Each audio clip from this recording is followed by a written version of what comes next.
Olá, eu sou o Júlio e a pergunta de hoje é: como está o seu bolso? No vídeo de hoje você vai entender por que nunca se trabalhou tanto para sobrar tão pouco. Você acorda cedo, cumpre horários, às vezes faz hora extra, bico, freelas, o salário cai na conta. Mas por alguns minutos parece que está tudo bem, mas aí chegam as contas. Aluguel, mercado, cartão, transporte, serviço. Quando você percebe, o mês ainda está só na metade e o dinheiro já foi embora. O curioso é que, olhando para os números oficiais, era para a gente estar melhor. A inflação controlada. Os juros dizem que vão cair. Então por que a sensação de sempre estar lutando para empatar no final do jogo? Hoje você vai entender porque seu dinheiro acaba antes do fim do mês, mesmo quando a economia diz que está tudo funcionando. Fique até o final, porque você vai entender de maneira fácil o que está drenando seu poder de compra.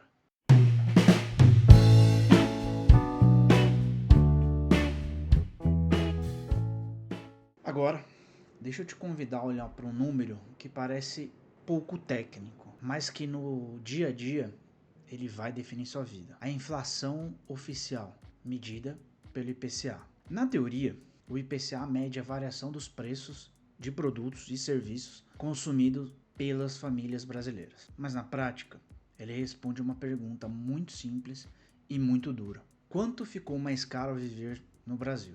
Quando a gente olha para o histórico desse índice, dá para entender porque tanta gente se sente cansada, frustrada e sempre atrasada financeiramente. Porque a inflação no Brasil, ela não acontece de uma maneira tranquila. Ela vem em ondas, e algumas dessas ondas foram devastadoras.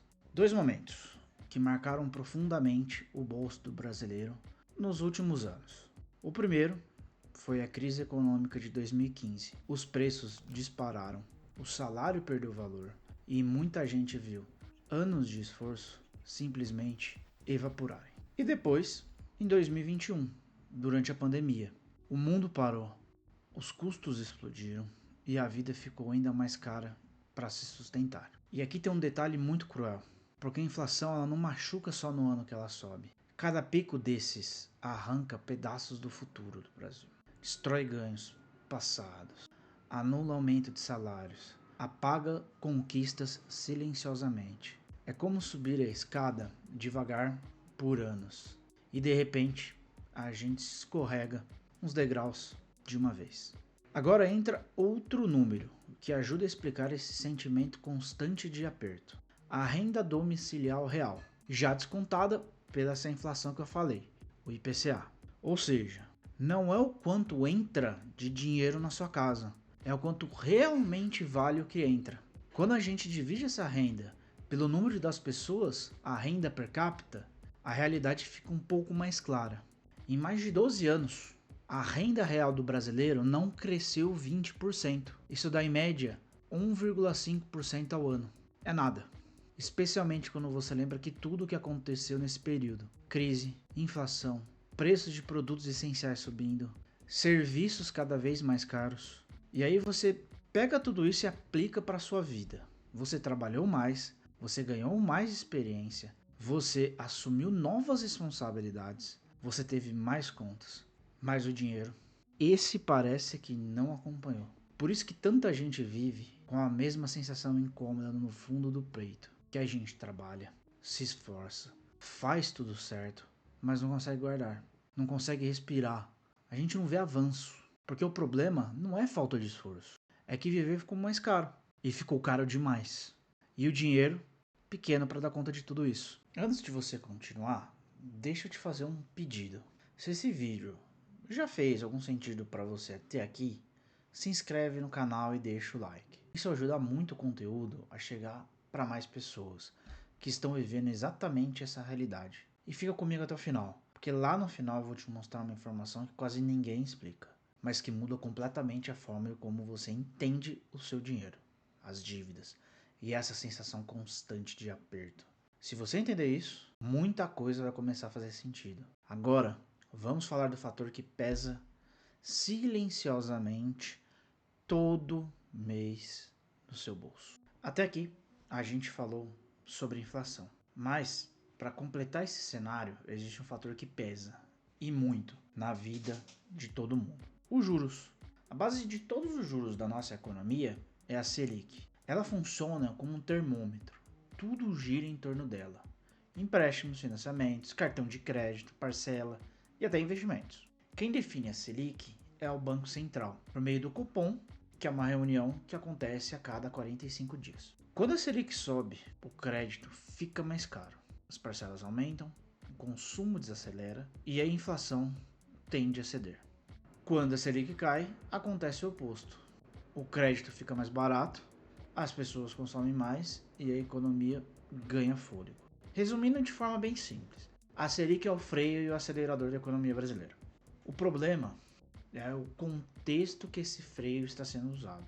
Quando a renda cresce pouco e a inflação aperta, o Banco Central mantém os juros elevados para segurar os preços. Funciona bem para controlar a inflação, mas machuca e muito o bolso das famílias. Cerca de 79% dos lares brasileiros estão endividados, comprometendo em média quase 30% da família, só para pagar dívidas, financiamento de carro, financiamento da sua casa, dívidas bancárias e cartão de crédito. E esse peso não fica só nas famílias.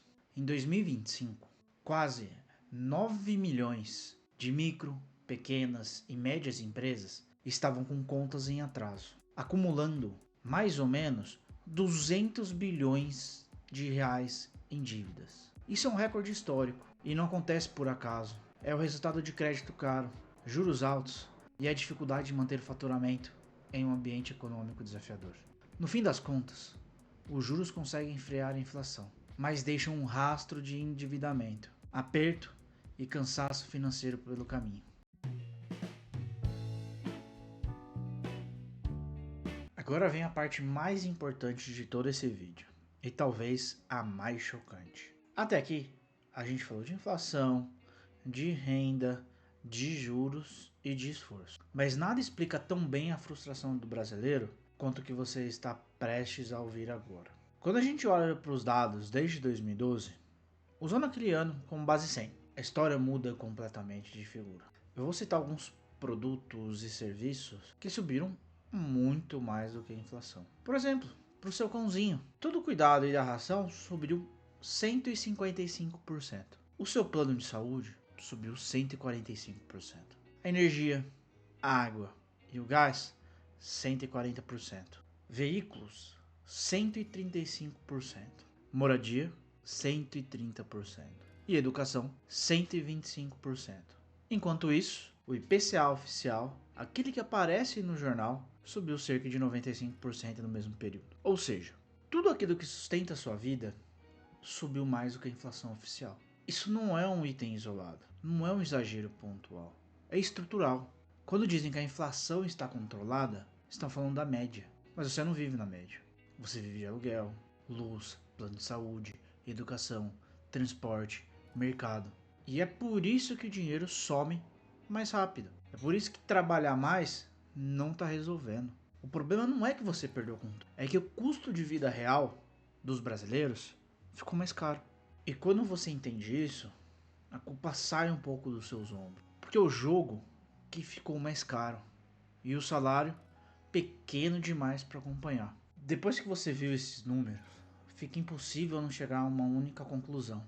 O problema não é que você passou a gastar mal, não é que você perdeu o controle, não é que você não sabe lidar mais com o dinheiro. O problema é que viver ficou mais caro. Tudo que sustenta a sua vida, moradia, educação, energia, transporte, até o cuidado com o seu cãozinho ou com o seu gato, ou com qualquer outro pet que você tenha, subiu mais rápido que o IPCA. Quando o custo de vida real dispara e a renda cresce em passos curtos, o dinheiro acaba antes do fim do mês. Não é por falta de esforço, mas o jogo mudou. Entender isso muda tudo, porque tira a culpa dos seus ombros e coloca a responsabilidade em quem ela realmente está. É um sistema caro, é um sistema desigual e lento para devolver o bem-estar. Se esse vídeo fez você se sentir compreendido, se inscreve no canal e deixa o like. No próximo vídeo a gente vai dar o passo seguinte. Vamos falar o que dá para fazer na prática, para se proteger desse cenário, parar de viver no limite e recuperar um pouco do controle do seu dinheiro, porque o problema é estrutural, mas entender o jogo é o primeiro passo que você dá para não ser engolido por ele. Até o próximo vídeo.